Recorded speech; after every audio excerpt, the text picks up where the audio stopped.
sa place. Jean-Philippe Nilor. Merci, Monsieur le Président, Madame la Ministre, chers collègues. La construction de logements sociaux s'est fortement développée en Outre-mer entre les années 70 et les années 90. Aujourd'hui, le parc locatif social est vétuste et en deçà des normes de confort standard, d'où de très lourds besoins de réhabilitation. Ainsi, les organismes de logement social connaissent un besoin criant de financement pour le seul maintien de leur parc aux normes légales. Je serais tenté de parler de normes de décence, alors que la demande de logements sociaux neufs explose. Ces organismes sont donc soumis à de lourdes exigences particulières qui ont trait, premièrement, à la remise aux normes techniques, électricité, eau, sanitaire pour des logements anciens, deuxièmement, au désamiantage qui induit des surcoûts considérables par rapport à l'Hexagone du fait de l'insularité et de l'absence de filière locale de désamiantage et de traitement de déchets d'amiante.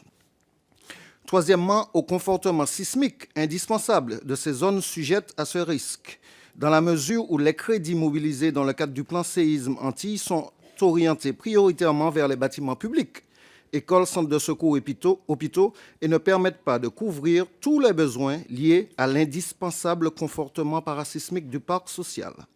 Quatrièmement, l'amélioration des performances de confort climatique et énergétique du logement, chauffe-eau solaire, isolation, etc. Cinquièmement, au traitement des dégradations occasionnées sur le bâti par les catastrophes naturelles anciennes ou plus récentes, cyclones, séismes, inondations, algues sargasses par exemple, inhérentes à nos latitudes.